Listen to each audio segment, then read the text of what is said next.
L'atelier ici, M. Boudreau, montrez-nous ça, ce que vous faites. Ici, je fais du planage pour un peu en général pour les particuliers qui veulent planer quelques morceaux de bois. Je fais des coffres en cèdre, des balançoires, puis de temps en temps un bateau. Un bateau? Un bateau, oui, des bateaux pour aller chez les lacs, les petits bateaux de pêche, la truite, là. Puis j'en fais tout le temps. Mais des bateaux, j'en ai fait plusieurs, des gros. Puis les petits bateaux qui vendent au chemin, vous en faites pas, allez? Non. J'ai fait des bateaux pour la pêche. J'ai fait plusieurs. J'ai fait au moins 200-300 bateaux. Oh, attends. Vous faites les canaux à John? Pardon? Est-ce que c'est vous qui faites les canaux à John? Ah non. John, il a appris ça de moi, John, lui. Il a fait plusieurs bateaux avec moi, John. Après ça, il s'est fait tenir des plans là, pour faire des kayaks. C'est pas la même sorte de bateaux que je faisais, moi. Moi, c'est des bateaux pour pêcher le mort. J'en ai fait plusieurs. J'en ai vendu au lac des Deux-Montagnes. Il y en avait 7 à Montréal, au lac des Deux-Montagnes, des bateaux que j'ai faits. J'en avais à Rivière-au-Nord, on avait à Bécomo, on avait partout des bateaux. Tout le monde venait ici, se fait faire des bateaux. Combien de temps ça prend pour construire un bateau? Avec John, il y a une année, des bateaux de 20 pieds, hein, on sortait un par semaine. Un bateau par semaine. Pas peinturé, par exemple, pas fini, là, mais le bateau était vendu de même, là. Un bateau par semaine. C'était fait avec quelle sorte de bois, ça? Du cèdre d'un pouce d'épais. Le même genre de bois que les gens des Nouveaux-Brunswick qui font les bateaux. Les bateaux, ils appellent ça des bateaux à latte. Des bateaux à joint carré, ils appellent ça. Au lieu de border, là. Avant, les gens ici, les pêcheurs qui faisaient des barges, là, ils appelaient c'était du bordé, c'était bordé, ça. Les autres appelaient ça bordé, mais le vrai nom, c'était lapé. C'était lapé. Un contre l'autre, comme ça, là. Puis c'était cloué à tous les 4 ou 5 pouces. Puis les Nouveau-Brunswick, quand c'est arrivé, ce plan nouveau-là, qui est arrivé, mais c'est ça, c'était lapé, un sur l'autre. C'était cloué un sur l'autre. Quand vous bâtissez un bateau comme ça, vous êtes obligé de le faire certifier par Pêche et Océan Canada? Ben non, c'est... Oui, ils venaient les autres. Puis mais les autres, je les connaissais beaucoup parce que tous les bateaux là, qui faisaient le tour de l'île de Marseille, c'est moi qui les réparais ça. Tous les printemps. Poser des bordées. Puis le gars de Pêche Océan était là avec moi. Il y a des normes à suivre, hein, pour ça. J'ai travaillé plusieurs années. Puis j'ai abandonné parce que ça, les fibres de verre arrivaient. Fibres de verre qui ont pris la place du bois. Des bateaux de bois, on n'en a presque plus. Les gens ne font plus faire parce que tout est fait en fibre de verre. Ça coûte moins cher de le faire en fibre de verre ou quoi? C'est pas que ça coûte moins cher. C'est moins d'entretien. Ils n'ont pas de peinturage, ils n'ont jamais de peinturage à faire dessus. Tandis que le bois, tous les ans, les fibres de verre, ça ne pourrit pas. Le bateau en bois, étiez-vous obligé de le calfeuter à tous les printemps avant de le mettre à l'eau? Non, il n'y avait pas de calfeutrage à faire sur les bateaux que je faisais, moi. C'est juste du peinturage.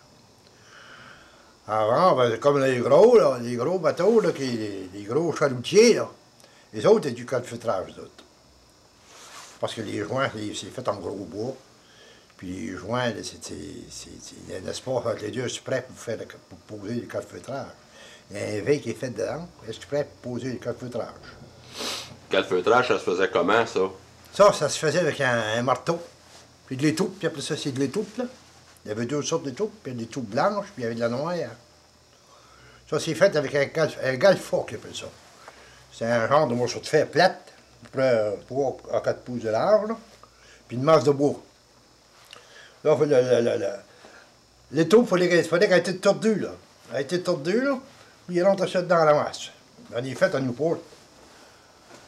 Ou ce que c'est qui entrepose les bateaux, l'hiver, Newport, là. Tout le printemps, j'en ai fait plusieurs, là. Sur les gros bateaux. Ils appellent ça calfeutré. Calfeutré, les bateaux. Avez-vous gardé un bateau pour vous? J'ai eu un bateau jusqu'à l'an passé. Regardez ici, là, à Tiagrève, là. J'allais à la pêche, là. J'avais 2 moteurs, j'en ai encore 2, mais j'avais 2 autres plus gros que ça. J'avais des 40 forces, puis je me suis débarrassé de ça. On ne peut plus aller chez l'autre, on n'est plus capable d'aller se prendre une morue. On n'a plus le droit. Plus le droit de faire rien. Avant, ben, je prenais mon poisson d'hiver, puis j'ai pêché, j'ai vendu mon poisson à Léo Couvier, à Léo Nicolas.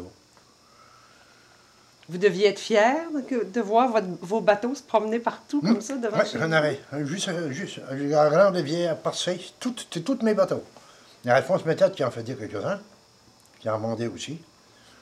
Mais moi, c'est moi qui faisais la grosse majorité, de Parseille. Mais il y en a qui étaient un peu à droite, ben, je l'ai passé, mais je lui ai donné mes moules. C'était fait chez des moules, ça. Il venait ici, puis je lui faisais un moule. Puis après ça, ben, il pouvait faire le bateau. Ça, ben, le bois, pour faire ça, c'était un pouce de pain, ça. Puis ça, ce bois-là, ça plie beaucoup, ça, pour faire le bateau. Il fallait que c'était estimé. Il fallait une stimeuse pour estimer le bois. Pour partir le bateau, là. Pour lui donner sa couche, le bateau. Donner le bordel. Pour partir, là. Il fallait que c'était estimé. J'avais une stimeuse, j'ai installé. Il y avait un autre shed ici, là.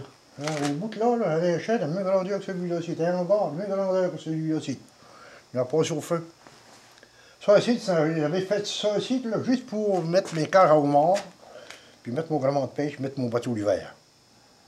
Et à un moment donné, j'étais après faire un bateau, puis ça passe au feu, l'autre bord, ça brûlait, ça fait que j'ai tout reconstruit. Puis là, aujourd'hui, dans le bois, vous faites des balançoires comme celle-là. Puis des balançoires, mais je ne fais pas ça, je fais juste ça à temps perdu. Un passe-temps. Là, c'est juste un passe-temps, là. Je travaille encore. Vous avez quel âge, M. Boudreau?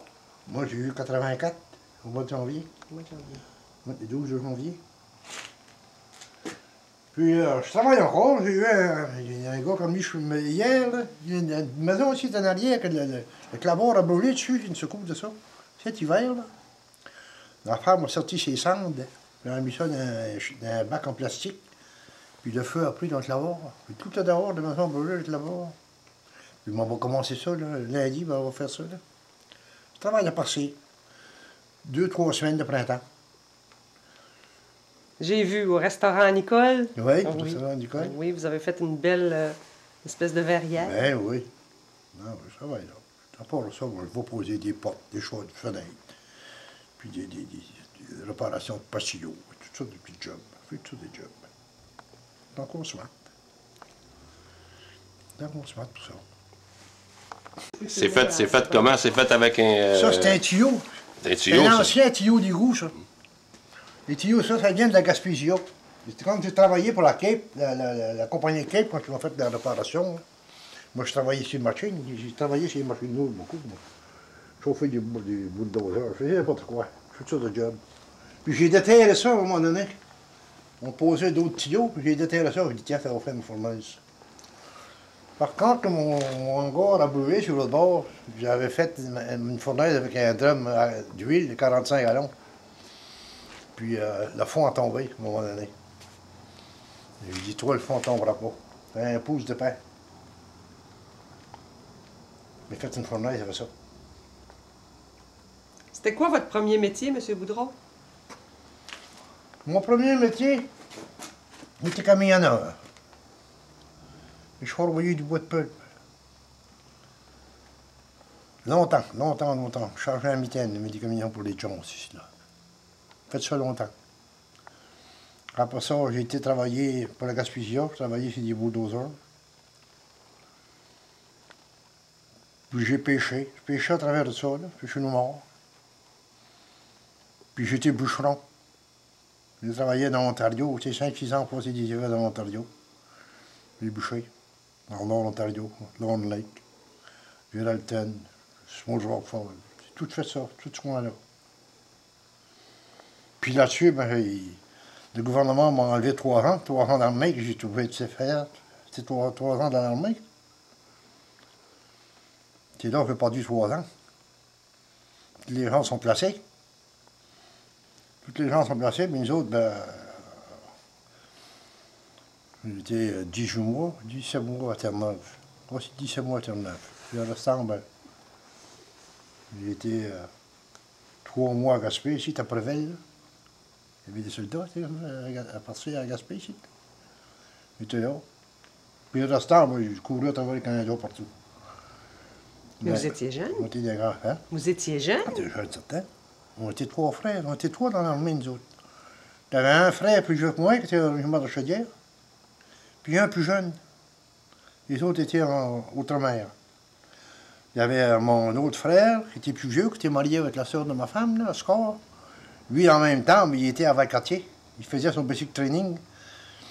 Dans le temps, quand ils ont passé à la construction, que Louis Saint-Laurent a passé à la construction, ben, on était appelés, on était obligés d'aller.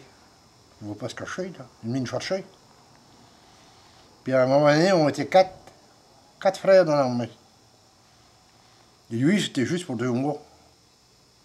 Puis dans ce temps-là, ben, il donnait des extensions aux fils de cultivateurs. Puis lui, il avait eu une extension, lui. Après qu'il avait fait ses 2 mois, il n'a plus été rappelé. Moi, ben, j'ai continué après ça. J'étais à Terre-Neuve. J'ai connu bien des gars de Longueuil, j'ai connu du monde, bien du monde. C'était le fun, mais quand on est sorti de là, on n'avait plus rien. Ceux qu'on avait signé volontaires, les autres, ils ont eu, mes 2 frères, les autres là. Après qu'ils sont sortis de l'armée, les autres, ils ont eu chacun une maison au Montréal-Nord. Le gouvernement a bâti des maisons à Montréal-Nord pour les vétérans. Une maison, 2 loyers, ils vendaient ça, le gouvernement les vendait ça 7 000 $. 20 ans à payer pour la maison. Puis mon frère, avant, il est décédé l'année passée. Ils ont décédé les 2. Ils sont morts, ils sont décédés presque ensemble. Et un an avant qu'il est mort, il a vendu sa maison 160 000. Il l'avait payé 7 000. Ah, pourquoi y Puis après, j'ai revenu de l'armée, ben, j'ai pêché. Pêché le mort. Je pêchais le morue. Puis je travaillais sur le camionnage. J'ai tout fait les jobs qu'il y avait à faire. Puis vous avez fait de la politique? J'étais chanceux. Ben, la politique municipale, pas beaucoup. La politique municipale. J'ai été 14 ans pareil au conseil.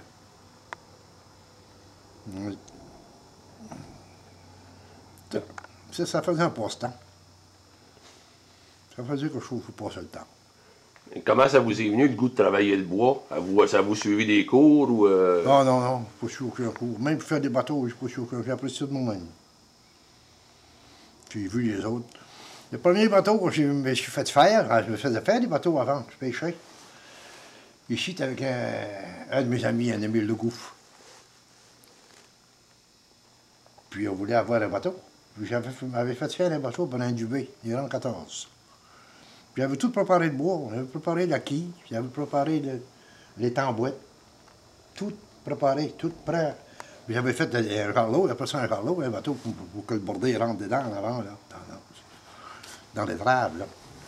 Le bonhomme m'a dit, il dit, mon petit garçon, il dit, ça, si tu as pu faire ça, là, il dit, t'es capable de faire un bateau. Puis là, j'ai commencé après à faire le bateau moi-même. Puis j'ai pas appris ça de personne, ça vient de moi-même. Puis dans mes menuiseries, je peux bâtir une maison. Je peux pas lire des plans, mon genre, là, parce que je l'ai jamais appris. Mais je suis capable de bâtir une maison. Tout ce qui est fait ici, c'est moi qui l'ai bâti. La maison, c'est moi qui l'ai construit. Tout ce qui est fait dans la maison, c'est moi qui l'ai fait. Les meubles, tout ça. Ah oui, je fais tout. Je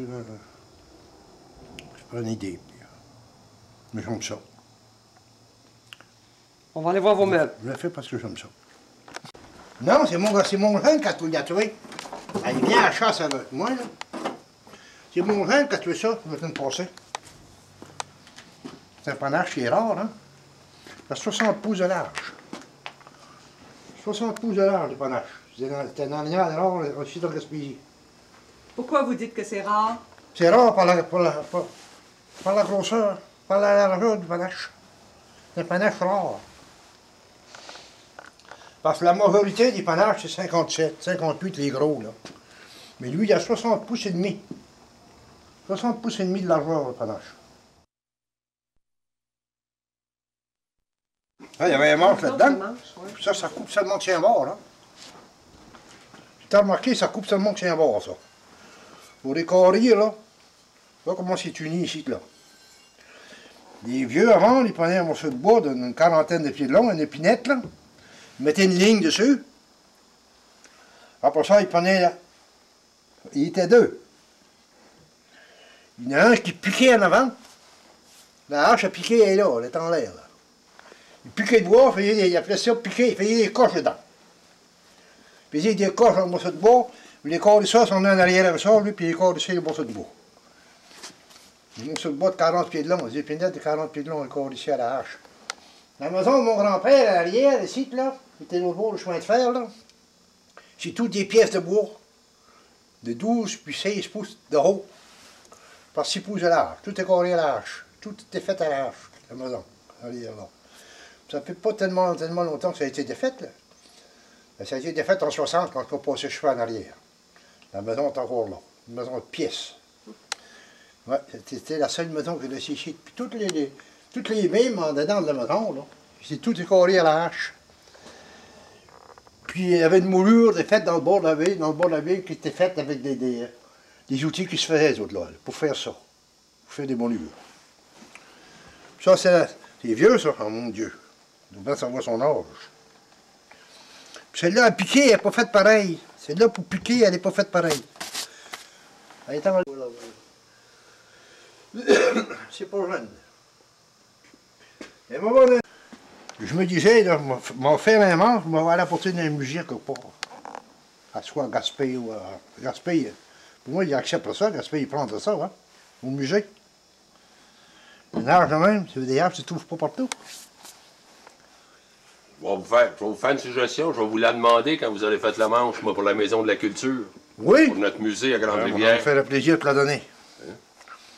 Ça me fait le plaisir. Il y en a d'autres, on va en manger, on va mettre un manche dans l'autre aussi, là. Puis on va te la donner, ça va me faire le plaisir. Ça traîne ici, pareil. Ça fait longtemps que ça traîne ici. Il y a six, pareil, les galons, on appelle ça les galons d'or. Les galons d'or, ça s'appelle ça. La scie d'abord. Un galant d'or? Un galon d'or, ça fait ça. Ça s'appelait un galon d'or, ça. Ça, il y a une poignée chaque bout. Je sais pas si j'ai les poignées. Je sais pas ce qu'ils sont les poignées. Ici, tout avait ça dans le gros bois avant. Mais il y avait aussi dans le plus petit bois, mais il y avait ici, ouais, ça. Les gars, il y avait ça. Puis à l'autre, là, les petits siettes à côté, là, il appelle ça un godin. Il y a des poignées après. Non, il y a juste une poignée, lui, là. Puis l'autre avec la lame dessus, là. Ça, c'est des gars, avant ça, les gars, ils boivent de pulpe avec ça. C'était de la grosse ouvrage, hein? Hein? C'était de la grosse ouvrage, hein? Oui. Puis vos lampes à l'huile, ils ont une histoire, ils ont vu ben des soirées de cartes. C'est là, ça, c'est des fanales à gaz, c'est des fanales à gaz, ça. Dans le temps, non, ben dans le temps, je chasse depuis que je suis d'eau. Je fais de la chasse. Tous les ans, on va à la chasse. Tous les ans, je ne perds pas d'année. Puis quand on allait à la chasse, ben, on avait toujours des camps, des roulettes. Puis on s'éclairait avec ça. Puis que le gaz propane est sorti, ils ont sorti les poêles au gaz propane, puis les lampes au gaz propane, ben, on va laisser ça tomber. C'était plus que moi de tirer au gaz propane. Tout est au gaz propane. Puis là-dessus, là, ça c'est au mois de juin. Il devait être mort depuis le mois de décembre avant. Ben oui, ben oui. Le docteur est obligé de signer un papier parce qu'il prend de la morphine. Fait qu'elle est obligée d'y enlever son permis de conduire. Ben, il va y aller dans le Guy. Il est tout seul à longueur de journée. Ben oui, tu Ouais, on fait pitié dans le fond. Hein. Oh, Parce que vous avez commencé à travailler, vous aviez quel âge? J'ai monté à travailler assez jeune. Chez les camions, ça fait que t'as arrivé ta guerre. Ben oui. Oui, tu travaillais avec Escar. Avec les bouchers au niveau ici, on avait 45$ par mois. 45$ par mois, il fallait payer nos lames de chiottes qu'on passait, puis nos limes, et qu'il ne nous restait pas grand-chose. Il fallait couper 100 billots par jour. C'était du bois de pulpe, qui était dravé en longueur, puis c'était débuté en bois de pulpe en bas, au moulin, pour faire du papier. Il fallait en couper 100 morceaux pareil. Quand on se donnait dans le bois, que le bois était gros, là, des fois on ne coupait pas nos 100 morceaux, on en coupait 60, 70. Puis quand on tombait dans le plus petit, ben là, on coupait 100, 125, ça fait qu'on égalisait ça. Mais il faut les couper nos 100 morceaux. On avait de cheval, il faut les piler au ras de la rivière. Prêt pour la drave de printemps. C'est tout du bois dravé, ça. La Maniwaki. En quelle année vous êtes allé dans le bout de Maniwaki, M. Boudreau? Dieu Seigneur. C'était avant la guerre. C'était avant la guerre. J'étais pas vieux. On est parti d'ici. Ils venaient engager des gens par ici parce qu'ils ne pouvaient pas trouver des gens par là-bas. La guerre était commencée, les premières années de la guerre. La guerre est déclarée en 1939. Puis c'est en 1940 que j'étais là. Puis en 1941, ils ont posé la construction, puis là, j'en étais. La guerre était déclarée. Ils m'ont cherché des gens ici, ils ne payaient pas pour y aller là, parce qu'il y avait P.A. Baudin, c'est là, il faisait des taxis. Puis Paul Moreau, petit Paul Moreau faisait des taxis. C'est d'autres qui nous montaient là, gratuitement. Mais des fois, il y en a qui ne restaient pas. Puis ils étaient pris là, puis l'argent après, là, pour s'en venir. Il fallait qu'ils travaillaient pour s'en venir. Payer le passage, pour s'en venir. J'ai tenu à l'été. Pour ça, mon ici. Ben, c'est dans le temps que j'étais là, que j'ai eu la carte ici. On avait une carte de la conscription. Ils disaient qu'ils étaient appelés pour aller à Rimouski, pour passer des examens pour l'armée. Ma carte était arrivée, puis chez nous, ils m'ont écrit, le père. Ils m'ont dit, ta carte est arrivée, il faut que tu montes à Rimouski, fais passer les examens pour l'armée. Puis on était 3 dans l'armée déjà. Le père s'est dit qu'il ne filait pas de chip, il filait de chip, le père. 3 de ses fils, puis ils étaient tous dans l'armée. Puis il y en a 2 en Angleterre. Puis il y en a un, le plus jeune, mais il a été prisonnier des Allemands presque 1 an. Ils ont juste fait chanter des messes à l'Angleterre, on pensait qu'il était mort. Il était prisonnier. C'est comme les prisonniers qui étaient en Irak aujourd'hui. Ils autres étaient la même chose. C'était pire qu'eux autres, parce que dans ce temps-là, c'était la vraie guerre. Là. Quand les soldats des autres mouraient, ils ne reportaient pas ici au Canada. Là. Tandis qu'aujourd'hui, en Irak, quand il y en a un qui meurt, ben, le lendemain, il est transporté ici au Canada. C'est pas de même avant. Il n'y avait plus de nouvelles. Il n'y avait pas de nouvelles derrière. Quand tu étais mort, tu étais mort. Les parents recevaient la médaille. Tu portais dans le cou. C'était ton numéro, ça. C'est tout ce qu'il y avait. Puis là, ben, j'ai fait l'armée. Puis après ça, ben, après l'armée, ben, j'ai pas tout dit parce que j'ai sprinté un peu l'armée. Après 3 ans, là. À un moment donné, ils ont dit, après la guerre a été déclarée, puis ils ont dit, ben, c'est eux qui sont, je les appelais des Wassipouf. C'était des Wassipouf qu'ils nous appelaient. C'est parce qu'on n'avait pas signé volontaire. C'était un nom qu'ils ont donné aux gens qui on avait appelé. Quoi. Puis toujours, à un moment donné, ben là, il fallait partir. J'étais fait mon basic training, après ça, le premier entraînement à Rimouski. Après ça, ben, c'était à Valcartier. Mais après Valcartier, ben, on a été à Terre-Neuve. Puis après à Terre-Neuve, ben, là, ils ont dit, tous ceux qu'on ne veut pas signer volontaire, il faut les caler au bord pareil. Puis il y en a qui sont partis. Puis il y en a qui ont signé pour l'autre bord. Il y en a des jeunes ici, un de mes amis qui ont signé pour aller l'autre bord. Puis, ils n'ont pas été là longtemps, comme un show ensuite était décédé. Puis moi, j'ai springé là-dessus. Ils m'avaient donné une passe d'adieu de Terre-Neuve. 15 jours ici, après ça, aller me rapporter à Halifax, prendre le bateau pour côté. Puis je n'ai pas été à Halifax. J'ai springé 2 ans. J'ai travaillé à Montréal, fait la construction. 1 an et demi de temps. Je me cachais. Je me cachais pas. J'avais changé Il y a un gars de Grandrivière, c'était un de mes amis. Lui, il avait eu une exemption. C'était exempt d'armée. Puis il m'avait donné cette discharge. Je marchais sur son nom à lui. Je travaillais à Saint-Agathe-des-Monts pour 2 Français. Construisais une maison pour les autres. Là, on avait des bons salaires. Puis après ça, ben, je descendais ici de temps en temps, puis mon frère était marié avec la sœur. Et elle m'a monté ici, puis on s'est connus là un petit peu, de Siste, Inès. Puis on s'est rencontrés, puis... Quand la guerre a fini. La guerre a fini, il est arrivé, puis on s'est mariés. On s'est mariés encore. Oui.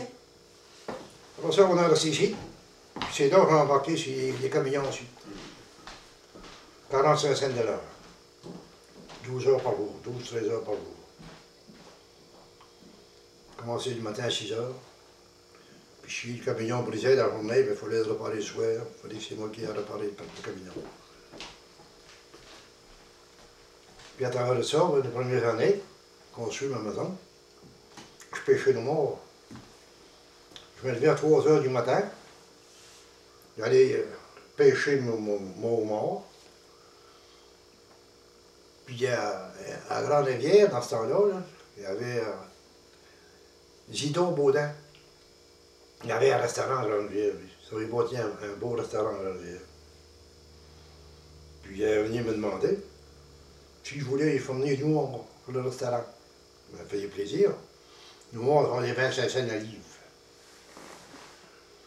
Alors, j'allais pêcher mon mort, puis je me mettais en arrière de la cuisine, ici, là. Il n'y avait pas de frigidaire, il n'y avait pas de neige, je veux dire. Puis des fois, j'arrivais le soir, puis nos morts étaient encore là. Je trouvais de prendre nos morts pour le jeter. On va te faire. Dans 3 jours, les avait. Ils étaient bloqués noirs. Le monde ne mangeait pas ça de mort à ce temps-là, à 27 cents la livre. Je ne comprends pas comment ça se fait que le monde, cette heure, nos morts, ça se vend. Pareil prix, nos morts, dans ce temps-là, ça ne se vendait pas. Puis là, je me trouverais pas. Le soir, quand, après mon dernier voyage de bois à Chonner, il y avait un frigidaire à Chonner. J'allais chercher mon haranda pour boiter mes cages. J'arrivais ici, je soupais, j'allais boiter mes cages. Il n'y avait pas beaucoup, j'en avais 50 cages. Mais il y avait du mort de ce temps-là. Des fois, là, deux grandes cuves de mort là, qui pourrissaient à l'arrière de la maison pour capable de vendre. Et là, je faisais ça de secousse, puis après ça, après ta pêche était finie, je ramassais ça. Puis je continuais à travailler chez Camignon, jusqu'à l'hôtel. Après, quand la neige est tombée, on n'avait plus rien. Là. On n'avait pas il n'y avait pas de choses d'emploi de ce temps-là. L'assurance emploi, il n'y avait pas ça de ce temps-là. Ils appelaient ça l'assurance chômage. Ça sortit après, on n'avait rien. Là, on finissait de travailler là, au mois de septembre, fin de septembre, octobre. Au mois d'octobre, dans ce temps-là, la neige. Les camions, il n'y avait plus dans le bois. Jusqu'au mois de juin, là, dans le printemps. Mais là, il n'y a pas un cent qui rentrait, là. Pas d'ouvrage nulle part. On s'arrangeait là, ça. Après, l'assurance emploi avait sorti, l'assurance chômage avait sorti. Mais là, ça allait mieux, mais on n'avait pas d'ouvrage l'hiver pareil. On travaillait pas l'hiver. On travaillait l'été. On avait hâte que le camionneur venait l'été, commencer l'été, travailler. On est obligé d'arrêter parce que ça va. Votre père, qu'est-ce qu'il faisait? Combien.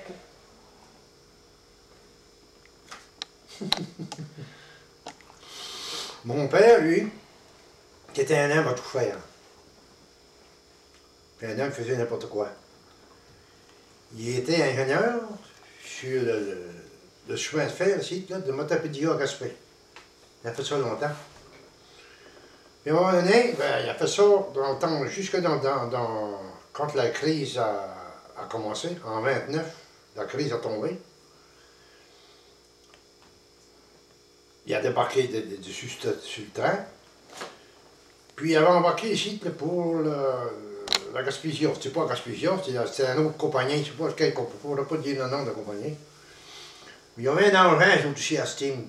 Puis je charriais le bois, je prenais le bois dans le bois.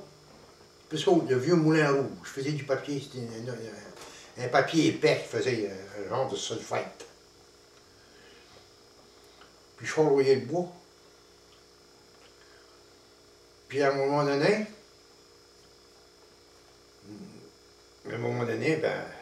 ça a fermé, ça. En 29, la crise a commencé, puis ça a fermé. Puis il a travaillé chez les Gondons, dans le livre. Il était midraite, là, dans le moulin, il était là plusieurs hivers. Il y avait une pièce par jour, ce temps-là. Il travaillait pour la midraite. Puis il descendait ça à pied. Il descendait dimanche soir, il partait d'ici. Puis il montait toute la route à des bois. On allait de la France, là. Puis il allait là à pied, pour être sur l'ouvrage le lundi matin. Puis le samedi soir, on allait le chercher. Le samedi après-midi, on allait le chercher en voiture. Après que la neige était partie, là, on voyageait en voiture. Là. En voiture? En voiture d'été, en cheval. L'été, parce qu'il n'y avait plus de neige. Là. Il a fait ça une secousse. Puis après ça, ben, quand la crise a fini, dans les années 30, 35, là, un peu avant la guerre s'est déclarée en 39. Puis jusqu'en 36, 37, c'était encore la crise. Mais à un moment donné, l'année que Duplessis est rentré au pouvoir, là, et donc le moulin de Chandler a ouvert. Mon père était dans le champ de pétate, l'autre bord, là. Puis il avait attendu le moulin crier. Duplessis avait ouvert le moulin. Le père que nous les larmes coulaient des yeux. Il allait avoir sa job. Là, ils ont été rappelés, il a rentré sur l'engin, là, à ce temps-là. Mais là, après ça, c'était le boom. C'est ça. C'est Duplessis qui a emporté le boom dans la Gaspésie. Je peux dire ça.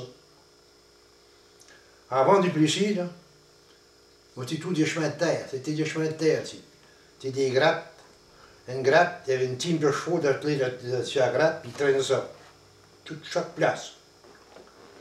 En grande rivière, là, j'ai allé sa tête dans le trou, là.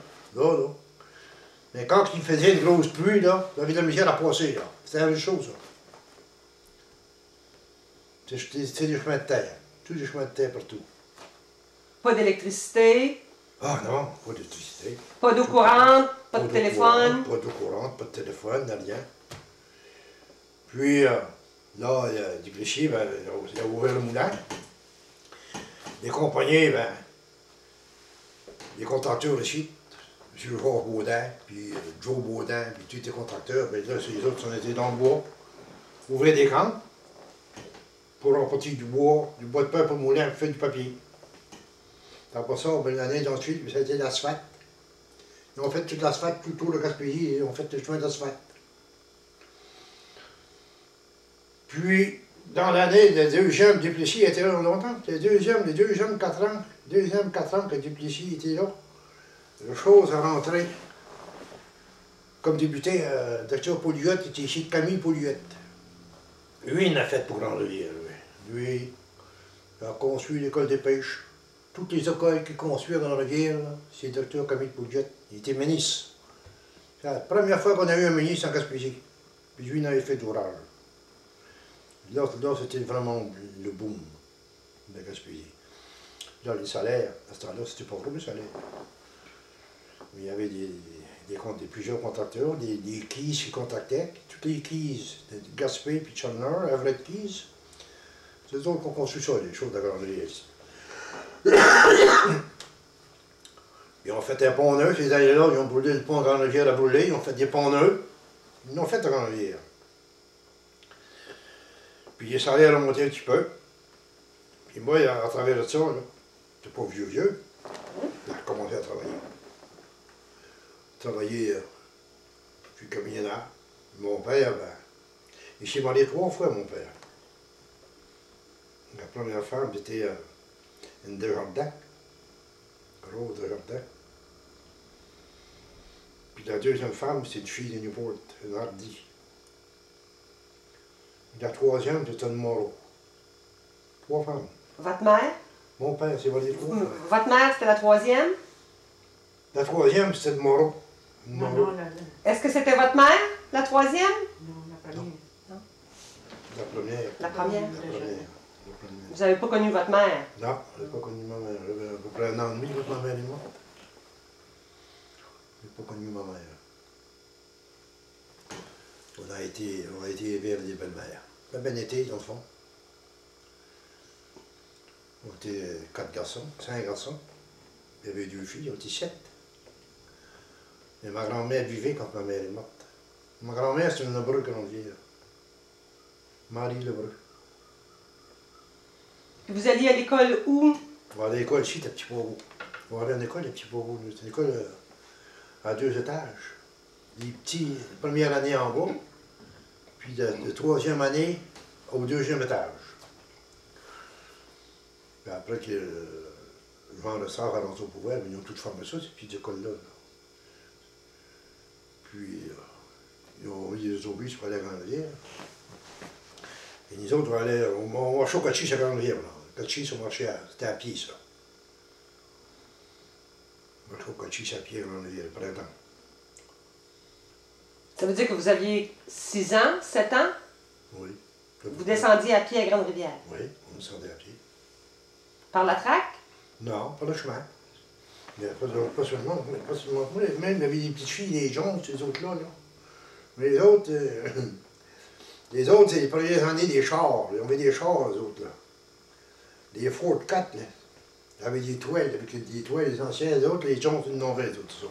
Ça a commencé à venir ici. Le monsieur Fliptonnier, il en avait un aussi. Un char. Il y avait 3 chars ici, dans Grande-Rivière. Puis l'autre, il voyageait. Des fois, on en voyait avec les autres, mais la majorité, c'était à pied. On va marcher au Cochise à pied. Cochise. Catéchiste. Oui. À l'école, moi, je n'étais pas été à l'école longtemps, mais j'étais à l'école à la 3e année. À la 3e année, je n'ai plus été. Puis, je sais lire, je sais écrire. Puis, je parle anglais, français. Ça n'a pas été pire, pareil. Quand est-ce que vous avez eu votre première voiture? Pardon? Quand est-ce que vous avez eu votre premier char? Mon premier char? Oh, mon Dieu. Ça fait pas longtemps. Ben, ça fait longtemps. On était mariés. Oui. On était mariés. Il n'y a pas de manière d'avoir le char avant ça. Il fallait que je conduisais ma madame. Puis, on n'avait pas de gros salaire, là. On travaillait pour 40 cents de l'heure. On sait que tout c'était pas cher, mais il fallait acheter pareil. Hein. Où vous alliez acheter? On a acheté chez 3C, là, chez Gagnon, là. Chez Goupy. Puis à un moment donné, ben, dans le temps de la guerre, là, quand je suis construit, voilà, le clou, le murard, on ne pouvait pas avoir de clous. C'est toujours pareil, hein. Les clous avant, ça amenait ici en baril de bois. 100 livres, un baril de clous. C'était un baril de bois. Ça, c'est tout en pis de bois avec les clous. Là. Alors ça, c'était en baril. Puis à un moment donné, on ne pouvait pas avoir de clous, des clous en murard. Mais la structure de la maison, c'est moi que j'ai sorti des bijoux que j'ai fait chez Oulin.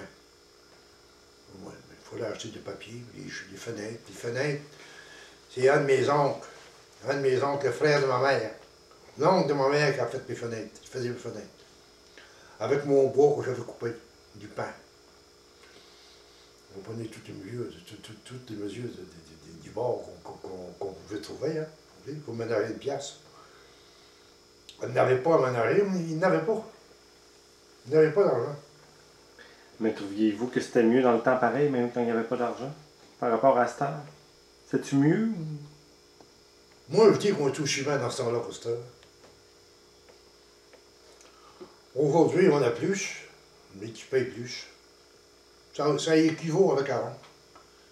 10 piastres avant, là, vaut à peu près 50 piastres aujourd'hui. Même plus. Parce qu'avant, là, une famille, 30 piastres, 30-35 piastres pour passer une belle hiver. Passer l'hiver, elle avait 35 piastres. Une poche de farine de 100 livres, ça se vendait une pièce, ça. Une pièce, puis la meilleure, la Romano, se vendait une pièce et 10. Pour 100 livres de farine. On avait 35 piastres, là, tu ne pouvais pas tout mettre dans une voiture à cheval, là, pour emporter sur chevaux, tu ne pouvais pas tout mettre là-dedans, là. Le beurre, tu sais, 10 cents à livre, la graisse, 5 cents à livre, le beurre, le sucre, 3 cents à livre. Tu chargeais là-dedans, à comparer aujourd'hui. Puis les laits, ben, on n'achetait pas de lait. Le beurre, il ne l'achetait pas non plus. Parce que mon père regardait toujours les animaux. Mon père, il gardait toujours 2, 3 vaches à lait. Il avait 2 chevaux, on gardait 2 chevaux. Puis l'automne, tous les automnes, il y avait toujours une bête à corne à tuer, une belle taupe à tuer, puis un porc. Ça, tous les automnes, ça c'était tué, ça, pour l'hiver. Il n'y avait pas de frigidaire, rendu au mois de mars, il n'y en avait plus. Après que ça a commencé à geler, l'hiver était froid ce temps-là. Au mois d'octobre, novembre, mais là, les bonhommes, pour faire bouffer, ben, il y avait des remarques, eux autres. Quand les avant commençaient froides, mais ils ne tuaient pas de suite. Parce que quand les avant commencent froides, ils sortent douces, les avant. Puis les vieux, ils savaient ça. Là. Puis si les avant rentrent douces, là, ils tuaient. Là, la viande, ça les gardait. C'était froid, le restant de l'hiver, c'était froid. Là, il fallait bouffer, bien rendu. Des fois, il restait un peu de lard. Mais il salait, les lards. Le bœuf, il ne faut pas saler. Ça ne sale pas du bœuf. Ici, toujours, peut-être, ça se sale avec du salpêtre. C'est ça, il sale, mais avant ça, le salpêtre, les gens ne connaissaient pas ça. Puis on mangeait du lard salé l'été. Puis du poisson. Puis notre farine, le père faisait sa farine d'orge, sa farine de bokuit. Du bokuit. Dans ce temps-là, elle faisait du bokuit, mais ça, c'est plus le même nom. Au fond, on fait le nom, là. C'est plus du bokuit, pas te dire le nom, pas tout. Je ne m'en rappelle pas. Il y avait de l'or, du bokuit, puis du blé. Il a acheté un sac de farine blanche. Puis la farine de blé, là, quand c'est fini, même c'est plutôt plus brun que blanc. Là. Mais il mêlait de la farine blanche avec. Puis le pain, ça faisait un pain foncé. C'était très bon. C'était un pain qui était bon pour la santé. La belle-mère faisait plus ça. Elle faisait du pain. Tout notre pain. On avait tout. Puis l'été, il y avait des fraises, il faisait du jardin. On avait nos carottes, nos navets. Ça gardait long des hivers. Patates.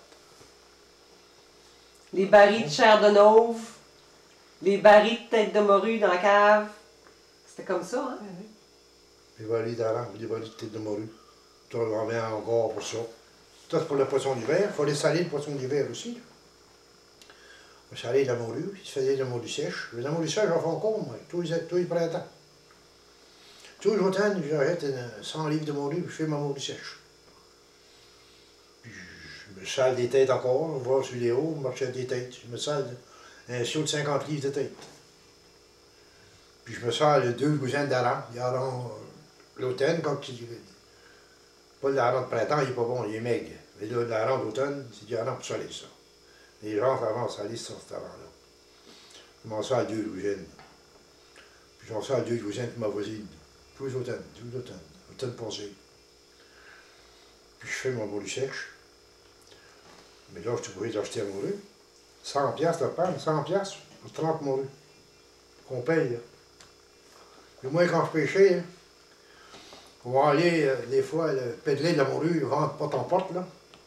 On vendait une morue de main, une belle morue de main, mais 10 cents. J'ai trouvé que c'était cher, 10 cents. Pour la morue. La morue était à peu près 2 cents la livre. Mais mon père, lui, dans le temps de la dépression, le temps de la rive, il pêchait aussi. Quand il n'y avait pas d'ouvrage l'été, il pêchait. Les autres, puis on avait 2 piastres et 25, les autres.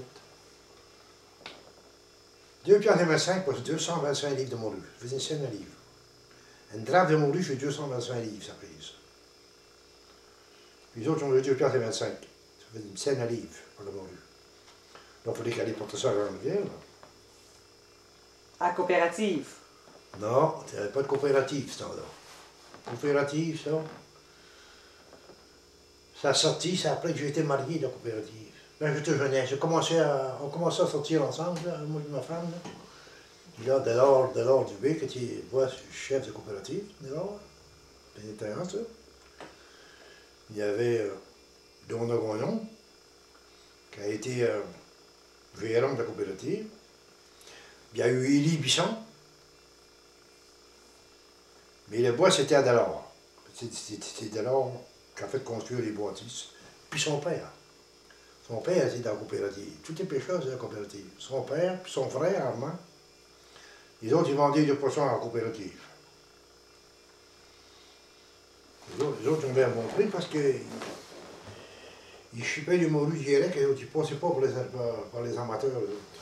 C'est comme Léo aujourd'hui, là. Léo Nicolas, là, il achète le poisson puis il vend son poisson direct. La coopérative, c'était pareil. Dans ce temps-là, il y avait... Faut arrêter ça. Comment ça, là?